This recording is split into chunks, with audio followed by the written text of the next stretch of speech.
حضور علیہ الصلوۃ والسلام کے زمانے میں جس کے پاس یہ چابی تھی نا، اس کا نام تھا عثمان بن طلحہ، جو بعد میں مسلمان ہوئے۔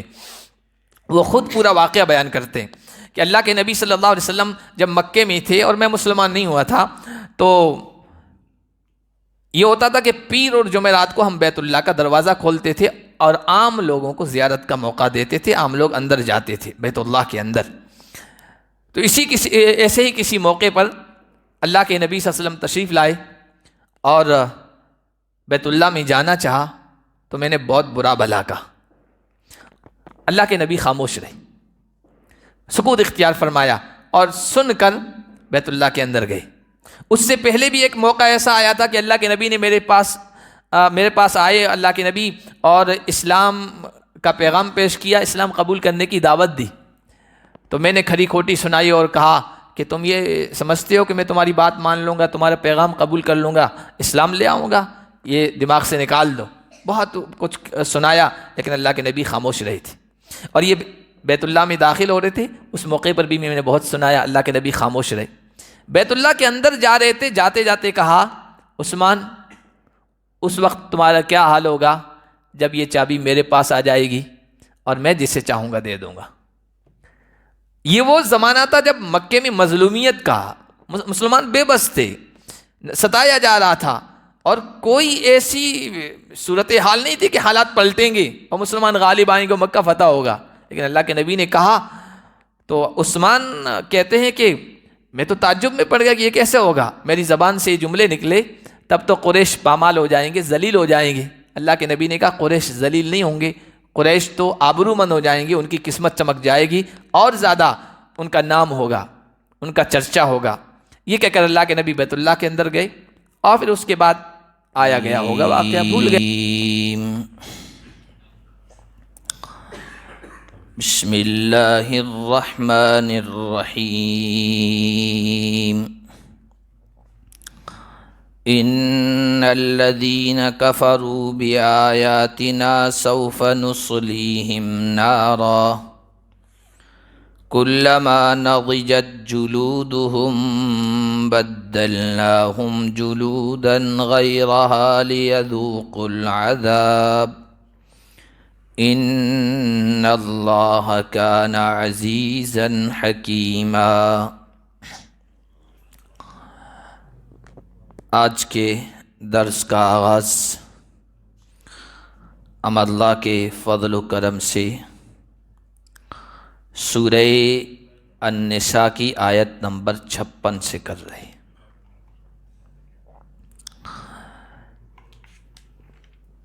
پچھلے درس میں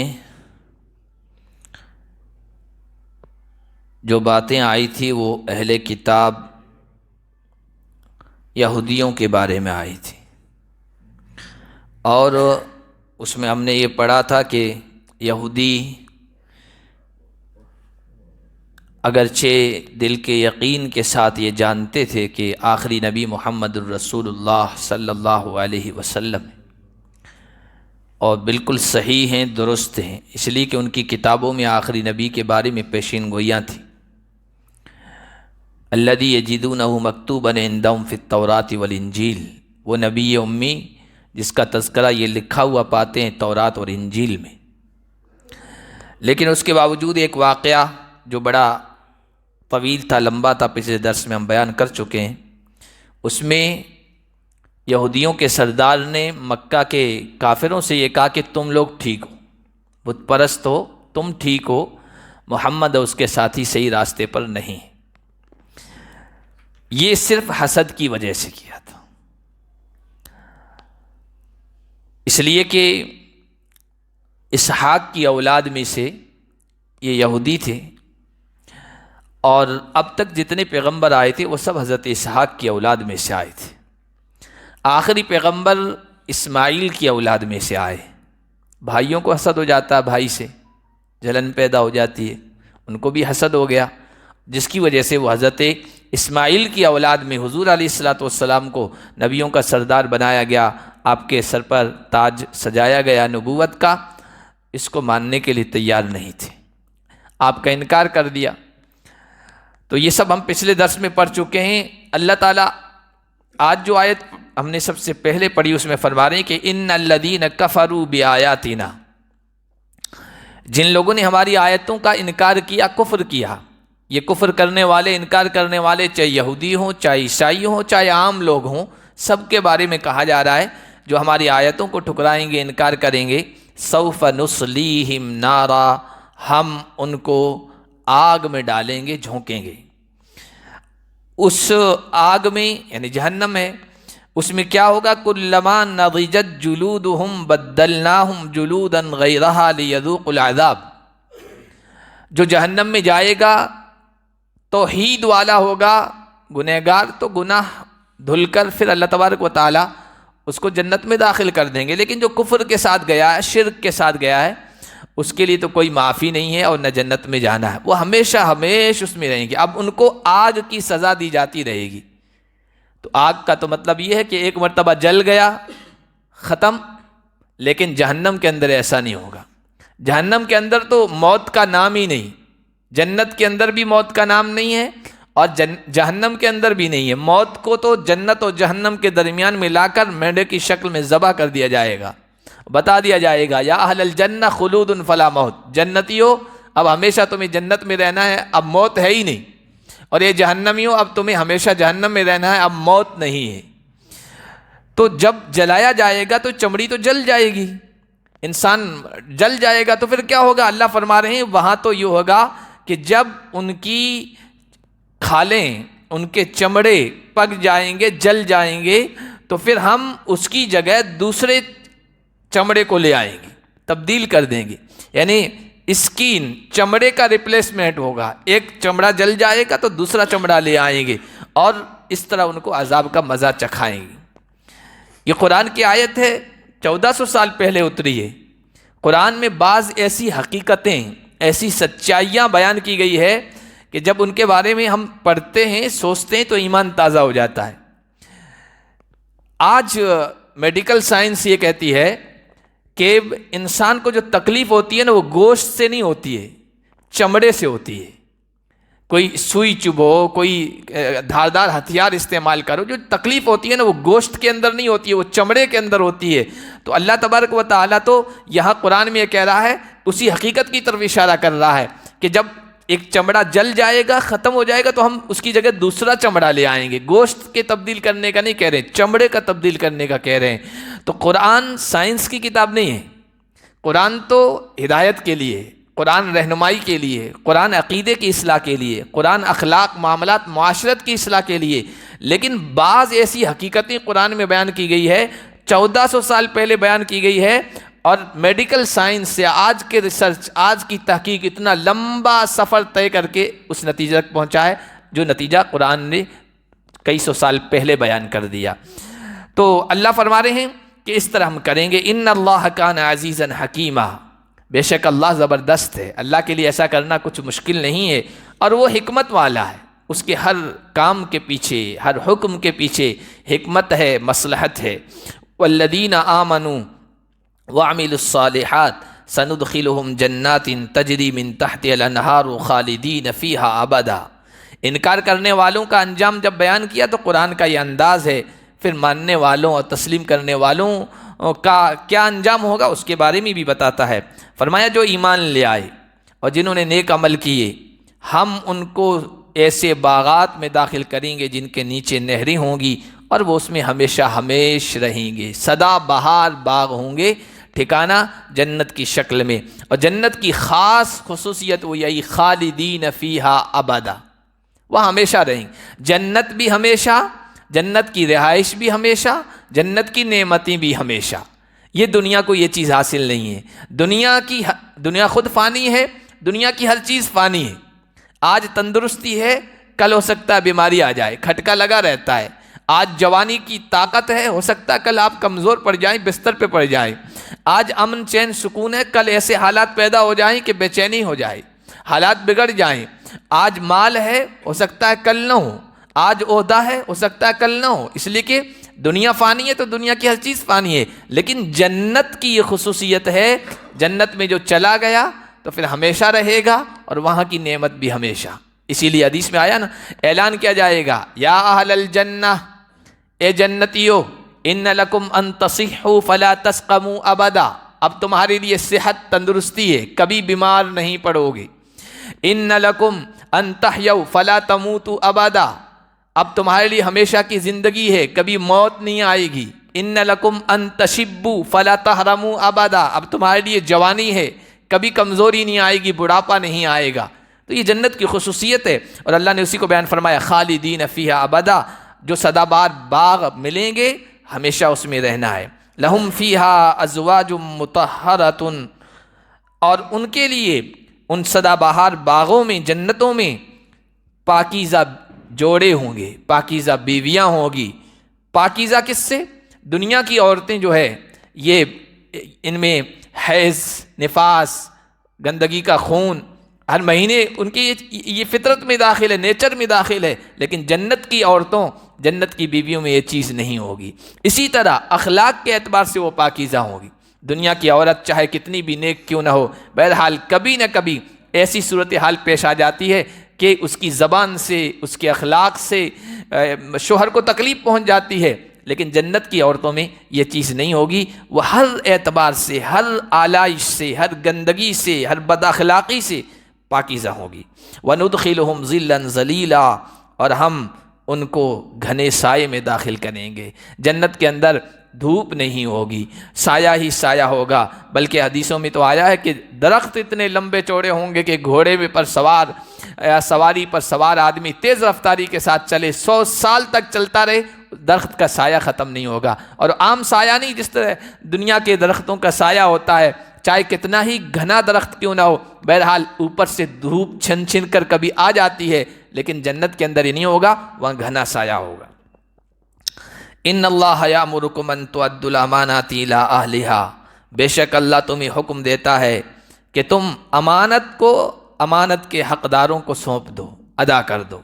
پچھلی آیات سے اس کا تعلق جوڑیں تو یہ ہوگا کہ بنو اسحاق کی اولاد جو یہودی تھے، اہل کتاب تھے، وہ بنو اسماعیل کی سیادت کو، قیادت کو ماننے کے لیے تیار نہیں تھے۔ حضور ان میں آئے نا، محمد مصطفیٰ صلی اللہ علیہ وسلم، اس کو ماننے کے لیے تیار نہیں تھے۔ وہ چاہتے تھے کہ یہ سرداری ہمارے پاس رہے، نبوت ہمارے خاندان ہی میں رہے۔ تو اللہ فرما رہے ہیں کہ دیکھو انصاف سے کام لو، جب تک تمہارے اندر اللہ نے نبوت رکھی، بادشاہت رکھی، خلافت رکھی، ہزار رہا پیغمبر تمہارے درمیان آئے، اب اللہ کا منشا یہ ہوا کہ اسحاق کے بھائی اسماعیل کو بھی کچھ خصوصیت ملے، تو اس میں ہم نے آخری پیغمبر بھیج دیا ہے، اب اس بات کو مان لو، تسلیم کر لو، امانت کا جو حقدار ہے اس کے حوالے کرو، اس کو مانو۔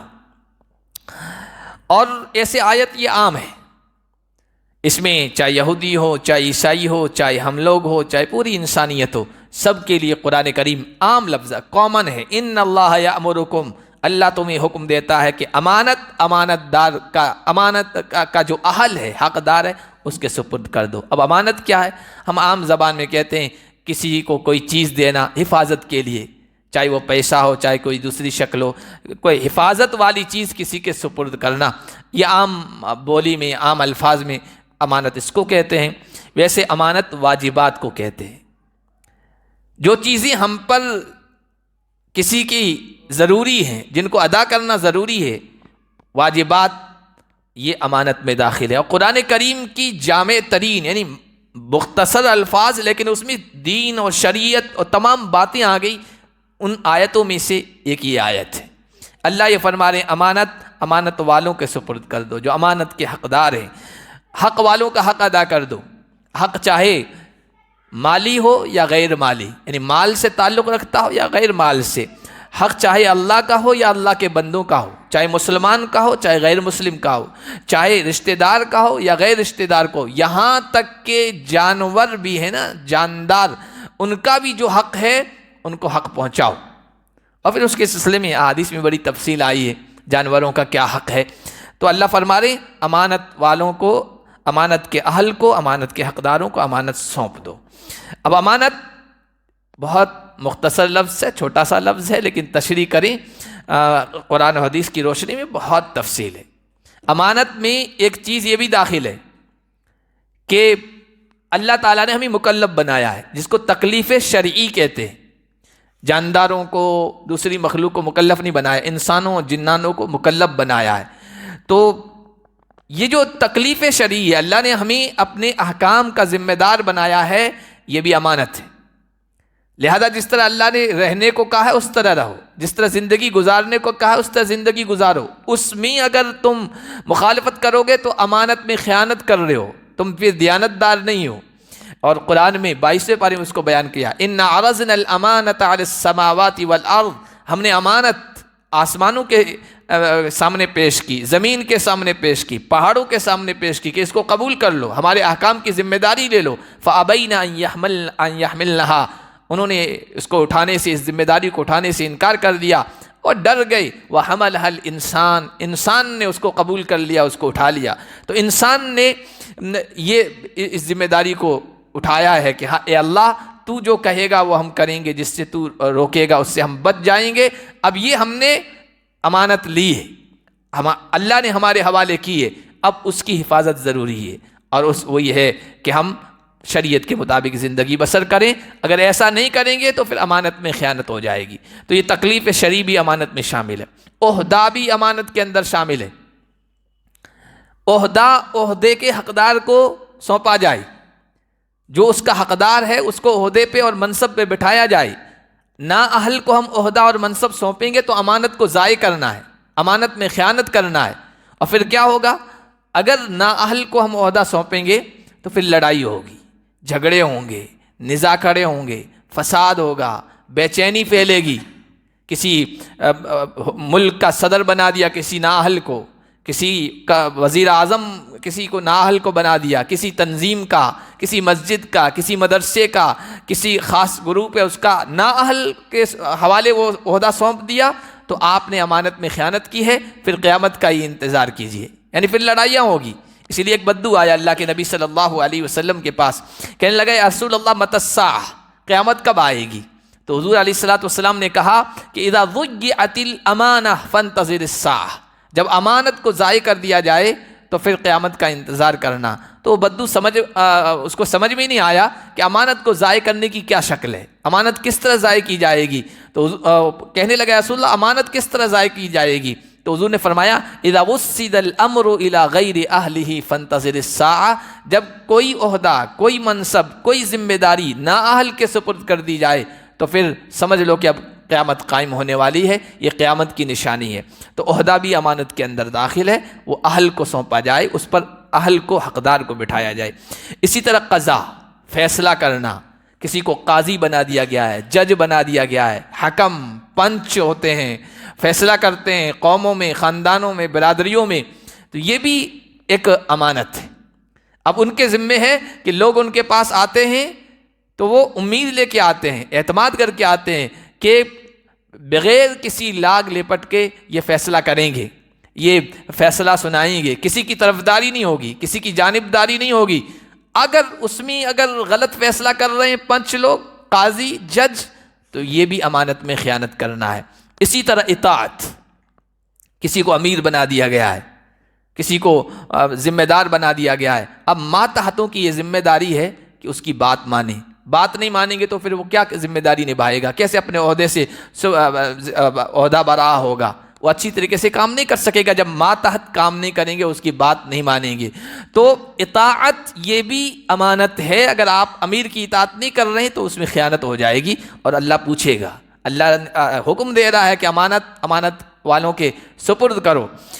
اسی طرح عام امانتیں، اب عام امانتوں میں تمام چیزیں آ جائے گی۔ ایک استاذ کو مدرسے میں بٹھایا گیا ہے، مکتب میں بٹھایا گیا ہے، اس کی ذمہ داری ہے بچوں کی صحیح تعلیم کرے، اس میں اگر وہ صحیح طریقے سے نہیں کر رہا تو وہ امانت میں خیانت کر رہا ہے۔ کسی کو کسی تنظیم کا ذمہ دار بنا دیا گیا ہے تو اس کی ذمہ داری ہے کہ جو ذمہ داریاں ہیں وہ اچھے طریقے سے انجام دے، اگر وہ اس میں ذمہ داری کے ساتھ کام نہیں کر رہا تو وہ امانت میں خیانت کر رہا ہے۔ اور حضور علیہ الصلوۃ والسلام نے ارشاد فرمایا کہ لا ایمان لمن لا امانت لہ، جس میں امانت نہیں، امانت کی پاسداری نہیں، تو پھر وہ بے ایمان ہے، اس کے ایمان کا کوئی اعتبار نہیں ہے۔ تو اللہ تمہیں حکم دیتے ہیں کہ امانت کے جو حقدار ہیں ان کو امانت سونپ دو۔ اب اس آیت کا بیک گراؤنڈ بھی ہے، پس منظر بھی ہے۔ اللہ کے نبی صلی اللہ علیہ وسلم جب مکے میں تھے تو مکہ بیت اللہ جو ہے نا اس کی مختلف ذمہ داریاں تھیں، مختلف خدمات تھی، مختلف عہدے و منصب تھے. جو بڑے خاندان تھے مکہ کے ان کے حوالے ایک ایک خدمت تھی. جیسے کسی کے حوالے تھا حاجیوں کو ستو گھول کر پلانا، کسی کے حوالے تھا زمزم کنویں سے زمزم پلانا، حاجیوں کی خدمت کرنا، کسی کے حوالے تھا بیت اللہ کی چابی حوالے تھی کہ وہ زیارت کے لیے دروازہ کھولتا تھا پھر بند کرتا تھا، لوگوں کو زیارت کا موقع دیتا تھا. اس طرح مختلف ذمہ داریاں مختلف خاندانوں کے پاس تھی. ایک خاندان بنو طلحہ بھی کہلاتا ہے اور شیبی خاندان کہلاتا ہے. اس کے پاس بیت اللہ کی کنجی تھی، چابی تھی، یہ اس کی ذمہ داری تھی. اور یہ ساری ذمہ داریاں وراثتاً باپ دادا سے ان خاندانوں کے پاس چلی آ رہی تھی. تو حضور علیہ الصلوۃ والسلام کے زمانے میں جس کے پاس یہ چابی تھی نا اس کا نام تھا عثمان بن طلحہ، جو بعد میں مسلمان ہوئے. وہ خود پورا واقعہ بیان کرتے ہیں کہ اللہ کے نبی صلی اللہ علیہ وسلم جب مکے میں تھے اور میں مسلمان نہیں ہوا تھا تو یہ ہوتا تھا کہ پیر اور جمعرات کو ہم بیت اللہ کا دروازہ کھولتے تھے اور عام لوگوں کو زیارت کا موقع دیتے تھے. عام لوگ اندر جاتے تھے بیت اللہ کے اندر. تو ایسے ہی کسی موقع پر اللہ کے نبی صلی اللہ علیہ وسلم تشریف لائے اور بیت اللہ میں جانا چاہا تو میں نے بہت برا بھلا کہا. اللہ کے نبی خاموش رہے، سکوت اختیار فرمایا اور سن کر بیت اللہ کے اندر گئے. اس سے پہلے بھی ایک موقع ایسا آیا تھا کہ اللہ کے نبی نے میرے پاس آئے اللہ کے نبی اور اسلام کا پیغام پیش کیا، اسلام قبول کرنے کی دعوت دی. تو میں نے کھری کھوٹی سنائی اور کہا کہ تم یہ سمجھتے ہو کہ میں تمہاری بات مان لوں گا، تمہارا پیغام قبول کر لوں گا، اسلام لے آؤں گا، یہ دماغ سے نکال دو. بہت کچھ سنایا لیکن اللہ کے نبی خاموش رہے تھے. اور یہ بیت اللہ میں داخل ہو رہے تھے، اس موقع پر بھی میں نے بہت سنایا، اللہ کے نبی خاموش رہے. بیت اللہ کے اندر جا رہے تھے، جاتے جاتے کہا عثمان اس وقت تمہارا کیا حال ہوگا جب یہ چابی میرے پاس آ جائے گی اور میں جسے چاہوں گا دے دوں گا. یہ وہ زمانہ تھا جب مکے میں مظلومیت کا، مسلمان بے بس تھے، ستایا جا رہا تھا اور کوئی ایسی صورتحال نہیں تھی کہ حالات پلٹیں گے اور مسلمان غالب آئیں گے اور مکہ فتح ہوگا. لیکن اللہ کے نبی نے کہا تو عثمان کہتے ہیں کہ میں تو تعجب میں پڑ گیا کہ یہ کیسے ہوگا. میری زبان سے یہ جملے نکلے تب تو قریش پامال ہو جائیں گے، ذلیل ہو جائیں گے. اللہ کے نبی نے کہا قریش ذلیل نہیں ہوں گے، قریش تو آبرومند ہو جائیں گے، ان کی قسمت چمک جائے گی اور زیادہ ان کا نام ہوگا، ان کا چرچا ہوگا. یہ کہہ کر اللہ کے نبی بیت اللہ کے اندر گئے اور پھر اس کے بعد آیا گیا ہوگا واقعہ بھول گیا، میں ذہن سے میرے نکل گیا. پھر اللہ کے نبی ہجرت کر کے مدینہ تشریف لے آئی اور اللہ تعالیٰ نے یہ موقع عنایت فرمایا کہ 8 سال کے بعد فاتحانہ شان کے ساتھ بیت اللہ میں داخل ہوئی. بیت اللہ کی چابی منگوائی، میں چابی لے کر حاضر ہوا. حضور نے چابی لی، بیت اللہ کھولا، اندر بت رکھے ہوئے تھے صاف کیا، اندر نمازیں بھی پڑھی. اس کے بعد جب بیت اللہ سے باہر آئے ہیں عثمان کہتے ہیں میں تو جا رہا تھا لیکن اللہ کے نبی نے مجھے بلوایا اور بلانے کے بعد کہا کہ عثمان وہ جملہ یاد ہے، وہ بات یاد ہے؟ میرے ذہن میں نہیں تھی لیکن اللہ کے نبی نے یاد دلائی کہ عثمان وہ بات یاد ہے. تو فوراً وہ سارا واقعہ میرے ذہن میں گھوم گیا کہ ہاں اللہ کے نبی مجھے سب کچھ یاد ہے. اور پھر میری زبان سے بے ساختہ جملہ نکلا اشہد انک لرسول اللہ، میں گواہی دیتا ہوں کہ بے شک آپ اللہ کے رسول ہیں. اللہ کے نبی صلی اللہ علیہ وسلم پر ایمان لے آئے. اللہ کے نبی صلی اللہ علیہ وسلم نے اس وقت پھر واپس چابی دے دی. عثمان یہ لو چابی، اللہ نے مجھے غلبہ دے دیا، میں چاہوں اپنے پاس رکھوں چاہے جس کو چاہوں دے دو. حضرت علی حضرت عباس حضور کے خاندان سے تعلق رکھتے تو انہوں نے کہا بھی تھا رسول اللہ یہ خدمت ہم ہی دے دیجئے. بیت اللہ کی چابی، مسجد کا چھوٹا سا متولی ہوتا اور فخر کرتا میں مسجد کا متولی ہوں، بیت اللہ کا متولی ہونا، اس کی چابی کسی کے پاس ہونا بڑی سعادت کی بات تھی. انہوں نے مانگا تھا لیکن حضور نے نہیں دیا. حضور نے حضرت عثمان کو واپس کہا عثمان اب یہ چابی بیت اللہ کی یہ کنجی ہمیشہ تمہارے خاندان میں تمہارے پاس رہے گی، اس کو تم سے نہیں چھینے گا مگر کافر یا ظالم. یہ تمہارے خاندان میں رہے گی۔ کہتے ہیں آج تک اسی شیبی خاندان میں بیت اللہ کی چابی ہے۔ تو حضرت عمر کہتے ہیں اللہ کے نبی صلی اللہ علیہ وسلم جب بیت اللہ سے باہر نکل رہے تھے اور عثمان کو کنجی سونپ رہے تھے نا، تب آپ کی زبان پر یہی آیت تھی، اللہ تمہیں حکم دیتا ہے کہ امانت دار کا جو اہل ہے اس کے سپرد کر دو۔ حضور یہ پڑھ رہے تھے اور چابی واپس عثمان کو سپرد کر رہے تھے۔ وَإِذَا حَكَمْتُمْ بَيْنَ النَّاسِ أَن تَحْكُمُوا بِالْعَدْلِ، اور جب تم لوگوں کے درمیان فیصلہ کرو تو انصاف کے ساتھ فیصلہ کرو، یہ اللہ تمہیں حکم دیتا ہے۔ ان اللہ نعم ما یعظکم بہ، بے شک اللہ تمہیں بہترین بات کی نصیحت کرتا ہے۔ اس سے بہتر کیا بات ہوگی کہ انسان امانت دار بن جائے، دیانت دار بن جائے، اللہ کا حق ادا کرنے والا بن جائے، بندوں کا حق ادا کرنے والا بن جائے، اور جو ذمہ داریاں اس کے سپرد کی گئی ہے ان کو اچھے طریقے سے نبھانے والا بن جائے، اور اللہ انصاف کا حکم دیتا ہے۔ انصاف سے بہتر اور کیا چیز ہو سکتی ہے؟ ان اللہ کان سمیعا بصیرا، بے شک اللہ سننے والا ہے، اللہ دیکھنے والا ہے۔ جو کچھ تم کر رہے ہو وہ بھی دیکھ رہا ہے، جو کچھ تم بول رہے ہو، زبان سے الفاظ اور کلمات نکال رہے ہو، اللہ اسے بھی سن رہا ہے، اور اسی کے مطابق تمہارے ساتھ اللہ معاملہ کرے گا۔ یا ایھا الذین آمنوا اطیعوا اللہ واطیعوا الرسول واولی الامر منکم، اے ایمان والو اللہ کی اطاعت کرو، رسول کی اطاعت کرو، اور تم میں سے جو ذمہ دار ہیں، حکمراں ہیں، اور تمہارا امیر، سردار، حاکم یا خلیفہ بنایا گیا ہے، ان کی بھی بات مانو، ان کی بھی اطاعت کرو۔